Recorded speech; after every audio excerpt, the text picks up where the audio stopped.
आ जा सकते हैं बाहर, वो आज भी जेल से आज बाहर आ सकते हैं। केस पढ़ने के बाद, केस बहस करने के बाद कोर्ट को लगा कि यहाँ से बेल मिलना चाहिए, कोर्ट ने बेल दिया। कुछ साक्ष्य दिखाएंगे, जब साक्ष्य रहेगा तब तो दिखाएंगे, साक्ष्य है ही नहीं उसका। वहाँ पे ओसामा साहब वहाँ प्रेजेंट थे, इसका कोई साक्ष्य है ही नहीं। अस्पताल डॉक्टर रामाजी चौधरी के सामने सभी इलाज एक छत के नीचे, हाईटेक सुविधा से लैस 24 घंटा इमरजेंसी से। Skin and beauty care centre doctor मंजूर आलम, चर्म रोग, गुप्त रोग, कुष्ठ रोग एवं सौंदर्य संबंधित विशेषज्ञ। हमारे यहाँ लेजर से औरतों का मूंछ दाढ़ी का इलाज एवं चेहरे पर काला दाग, छाही, पिंपल, कील मुहा से संबंधित इलाज होता है। मिलने का पता स्टेशन रोड, सरदार गली, सीवान, बिहार। तो इस वक्त की बड़ी खबर आपको बता दें कि ओसामा साहब कुछ ही घंटों में अब सीवान मंडल कारा से बाहर होंगे। और इस वक्त की बड़ी खबर आपको फिर से बता दें कि ओसामा साहब कुछ ही घंटों में अब सीवान मंडल कारा से बाहर होंगे और पूरी तैयारी इसकी लगभग हो चुकी है। सूत्रों से मिली जानकारी के अनुसार बताया जा रहा है कि लगभग तैयारी पूरी हो चुकी है और कुछ ही घंटों में ओसामा साहब अब सीवान जेल से बाहर आ जाएंगे। आपको बता दें कि मोतिहारी के कोर्ट जो हुआ था केस उन पर, मोतिहारी ज़िले में उनके रिश्तेदार के यहाँ का कोई मामला था, ज़मीनी विवाद, जिसको लेकर के इन पर FIR हुई थी। और ओसामा साहब उसी केस में सीवान जेल में बंद थे। लगभग 80 दिन बाद, यानी 3 महीने का एक लंबा समय कट गया और 3 महीने के बाद 3 महीने के अंदर यानी 90 दिन के आसपास होने जा रहा है और ओसामा साहब सीवान जेल में ही रहे। इस बीच उन्होंने मोतिहारी कोर्ट में अपनी बेल अर्जी दाखिल भी की थी, लेकिन वहां के माननीय कोर्ट के द्वारा उसे रिजेक्ट कर दिया गया था। और कल उन्हें हाई कोर्ट के द्वारा जमानत मिली है और जिसके बाद से आपको बता दें कि हिना साहब भी काफ़ी खुश दिखी। एक मैच के चीफ गेस्ट में पहुंची हुई थी हिना साहब, वहां भी अपने आप को ये खबर सुनकर रोक नहीं पाई और तमाम जो दर्शक हैं, तमाम जो चाहने वाले लोग हैं, उनके बीच इस बात को शेयर किया। तो उस वक्त शहाबुद्दीन जिंदाबाद, हिना साहब जिंदाबाद और ओसामा साहब जिंदाबाद के नारे भीड़ लगाने लगी और कहीं ना कहीं एक अलग सा उत्साह देखने को मिला। और आपको बता दें कि हमारे साथ अभी हाई कोर्ट के वकील को आप सुन रहे थे, फिर आगे हम बात करेंगे हाई कोर्ट के वकील ने क्या कुछ जानकारी दी है। लेकिन जो अभी सीवान की खबर आ रही है कि अब कुछ ही घंटे में वो ओसामा साहब जेल के बाहर होंगे और तमाम तैयारी जो की गई है उनकी भरपूर भव्य स्वागत की तैयारी की तरह से उनके समर्थक कर रहे हैं। जगह जगह पर उनका स्वागत किया जाएगा। और फिर से आपको बता दें कि ये जो केस था, जो उनके वकील, जो हाई कोर्ट के वकील हैं, उनका कहना है कि इस केस में कुछ था ही नहीं, वो वहाँ पे थे ही नहीं घटना के समय, तो इसलिए हाई कोर्ट ने उन्हें तुरंत जमानत दे दी है।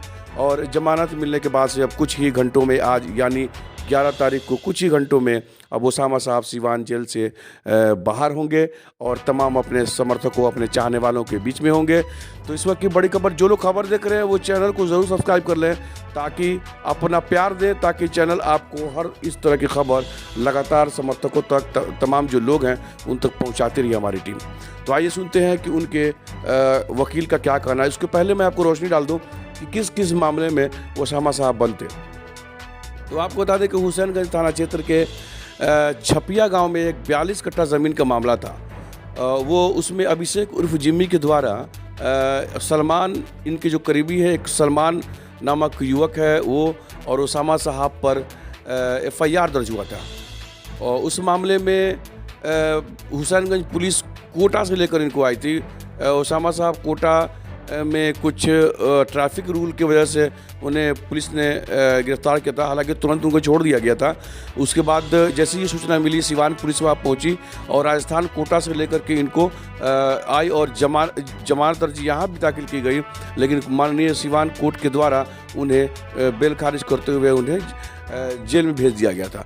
उसी बीच जैसे ही कुछ दिन के बाद से खैर सीवान वाले मामले में तो इन्हें जमानत मिल गई थी, लेकिन इसी बीच जो इनके ऊपर रिश्तेदार के यहाँ जो मोतिहारी में मामला दर्ज था, उसी बीच मोतिहारी पुलिस रिमांड पर ले गई। वहाँ पे आपको वो भी खबर हमने दिखाया था कि ओसामा साहब को मोतिहारी कोर्ट ले जा रहा था, वहाँ पेशी हुई थी और कुछ दिन के बाद से यहाँ मोतिहारी में भी उनकी जमानत अर्जी दाखिल की गई थी, लेकिन वहाँ भी कोर्ट के द्वारा उन्हें जमानत नहीं दी गई और अंततः हाई कोर्ट का रुख करना पड़ा और हाई कोर्ट ने उन्हें जमानत दे दी है।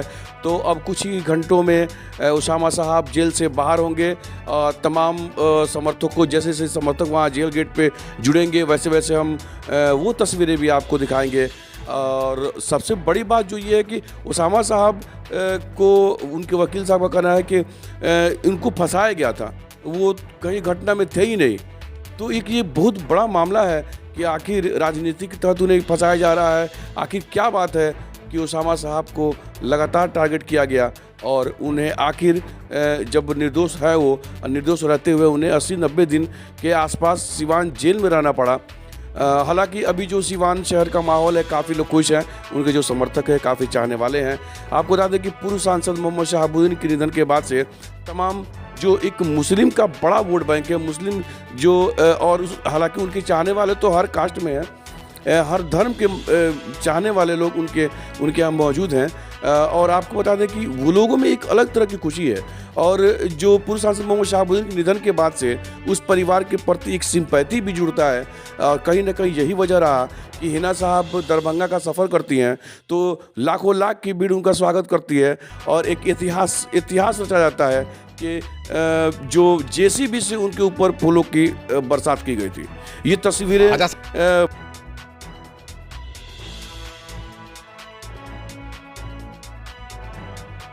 था ही नहीं, कुछ नहीं था मामले में, कुछ नहीं है मामले में उनके खिलाफ, बिल्कुल निर्दोष है वो। कहा गया कि उसामा साहब अरे गोली चला तो गोली किसी को लगी भी तो नहीं, किसी को तो कोर्ट ने कंसिडर किया है। गोली चलाए होते तो गोली लगती ना किसी को, गोली किसी को लगी ही नहीं है, साक्ष्य है ही नहीं उसका।